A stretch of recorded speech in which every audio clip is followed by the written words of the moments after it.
Sige mga tao, si Anthony Albanese ang pinakamasamang punong ministro sa kasaysayan ng Australia.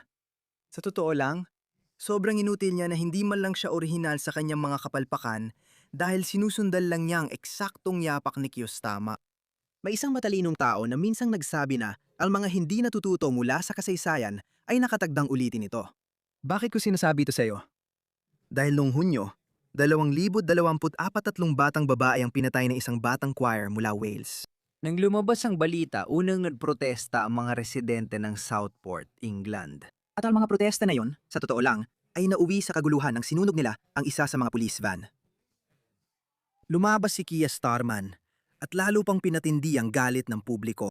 Sa halip na maging tapat at tawagin kung ano talaga yon, isang Islamistang teroristang pag-atake. Lalo pa niyang pinanindigan at sinisi ang mga nagpoprotesta.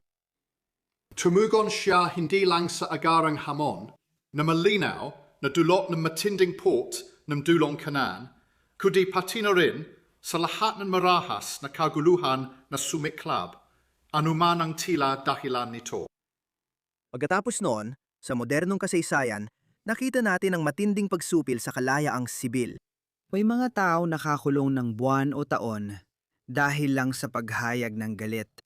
Oo, may ilang tao na gumagagit ng matitinding pananalita. Pero nakita natin na naging maluwag ang sistema ng hustisya hindi lang sa mga taong may marahas na pananalita, kundi pati na rin sa mga taong may marahas na gawain. Pero hindi sila naging maluwag sa mga galit na taga roon. Kaya muling lumabas si Keir Starmer at mas pinatindi pa ang kanyang retorikang Dulong Kanan. Bakit ko ba sinasabi sa iyo lahat ng ito? May matututuhan tayo rito. Ilang taon ko nang sinasabi, siguro 4 o 5 taon na kung anong nangyayari sa UK, mangyayari rin dito sa Australia. Nangyayari na ito sa Australia. Kagaya ng UK, may bagong kanan dito sa Australia, ang One Nation. Inuhulan ko rin na tulad ng Green Party ng UK, magkakaroon tayo ng bagong kaliwa sa Australia. At nag-aalala ko na baka ang mga Greens pa ang mas malala kaysa sa Labour Party ni Anthony Albanese. Bakit ko nasabi yon? Dahil kung si Anthony Albanese ay hindi kayang kondenahin ng Islamismo, sigurado hindi rin ito gagawin ng mga Greens. Lalong lumalala ang sitwasyon. Halos 3 buwan na mula nang maranasan ng Australia ang pinakamalalang teroristang atake sa kasaysayan nito, na siyang pinakamalala sa lahat. Hindi pa nila tinawag na Islamistang teroristang pag-atake ito, kundi Bondi Massacre lang. Hindi man lang kayang pangalanan ni Anthony Albanese. Pakinggan mo. Nagkaroon ng nabigong teroristang atake sa Perth mas maaga ngayong taon. Mukhang gawa ito ng Dulong Kanan. Pero sa totoo, hindi natin alam. Inakalalang natin yon dahil ang salarin, na may pangalang Anglo, ang nagagis ng gawang bahay na bomba sa rally ng mga First Nations. Kaya mukhang simpatisador siya ng Dulong Kanan, pero di natin alam. Pero si Anthony Albanese ay hindi nagpapalampas ng pagkakataon, katulad ni Kiyostama, sa pagtuligsa ng ekstremismo ng Dulong Kanan. Antisemitikong ekstremismo.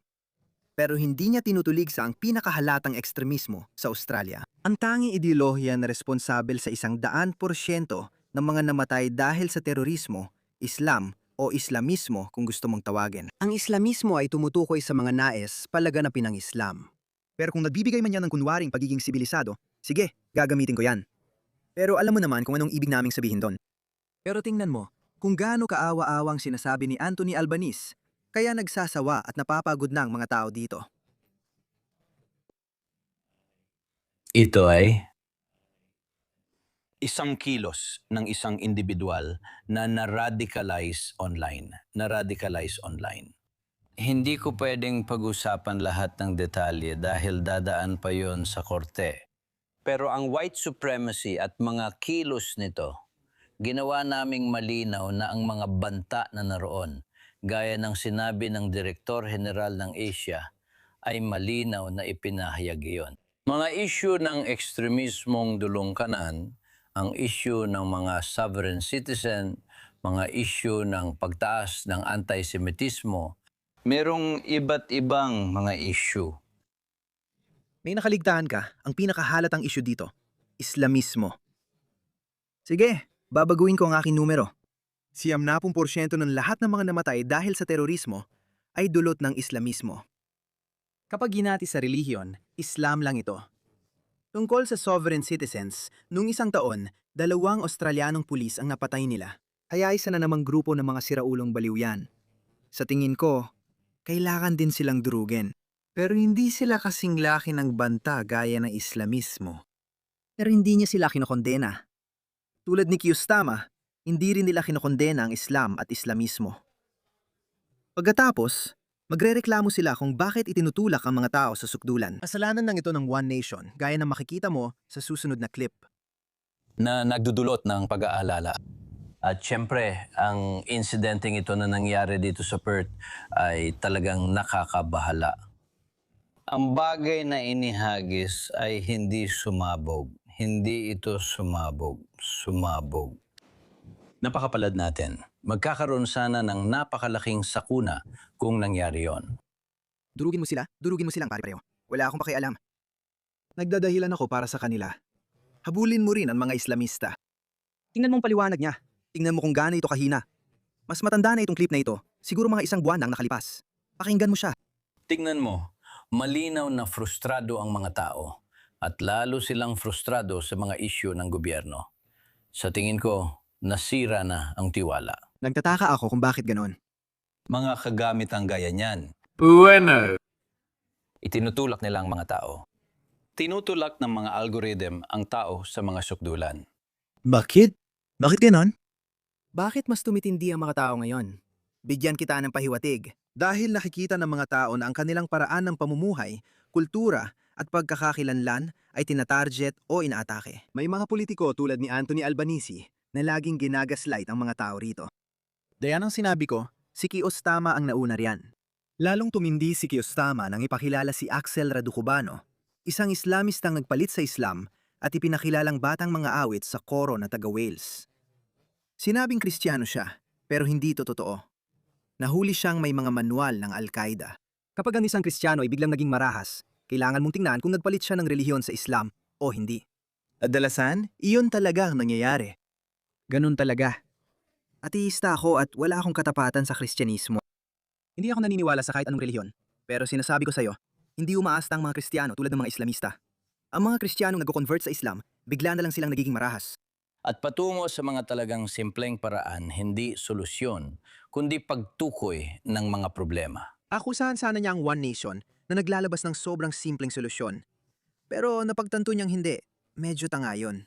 Pero pagtukoy ng mga problema. Oo, madaling tukuyin ang problema kapag may problema, Anthony Albanese. Nasaan ang lahat ng mga rasistang ito 10 taon na ang nakalipas? Sasabihin ko kung nasaan sila. Hindi sila umiiral 10 taon nang nakalipas dahil wala silang dahilan para mabahalang protektahan ang kanilang pambansang pagkakakilanlan. Hindi hinahamon ang kanilang paraan ng pamumuhay. Hindi hinahamon ang kanilang pagkakakilanlan. Hindi hinahamon ang kanilang kultura. Hindi sila iniinsulto at hinihiya araw-araw gaya na nararanasan nila ngayon. Lumalaban lang sila. Sinasabi mo, itinutulak sila ng One Nation sa sukdulan. Ang pundasyon ng debate o naman. At ang One Nation ay palaging nakatuon sa pagtukoy ng mga problema. At isang pangunahing halimbawa, Walang masama doon. dahilan ng problema mo sa buhay ay mga taong di mo kamukha. Ngayon, napakasimpleng pagsusuri niyan. Binudyang retorika ng One Nation sa hindi ka kamukha, kaya dapat kang umalis. Kung hindi yun sobrang pagpapasimple, ewan ko na lang. Sinasabi niya na ang One Nation ay walang pakialam kung ang mga Islamist ay umaasal gaya ng mga Islamist. Sinasabi nilang dapat baliwalain ng One Nation kapag nakakakita tayo ng mga Islamist na walang habas na pumapatay ng mga karaniwang Australiano, tulad ng teroristang atake sa Bondi. Sinasabi na dapat baliwalain ng One Nation kapag naririnig ang sigaw ng mga Islamist na "Gas the Jews" o "Nasaan ang mga Hudyo?" Depende sa tinatanggap mong bersyon. Sabi niya dapat baliwalain na lang ang One Nation at sabihing walang dapat pansinin dito. Pero sa totoo lang, hindi naman tanga ang mga tao, Anthony Albanese. Kapag nakikita ng mga tao ang mga Islamist na gumagawa ng mga gawain ng Islamist, magsasalita pa rin sila hanggang ngayon. Hindi niya binanggit ang Islam o radikal na Islam o marahas na Islam kahit kailan. Hindi niya ito nabanggit mula noong teroristang pag-atake sa Bondi. Binanggit niya lahat ng marahas na ideolohiya. Pero hindi ang Islam, Islamist o radikal na Islam. Anumang terminong gusto mong gamitin, hindi niya ginamit. Napakaduwag niya leader na walang gulugod.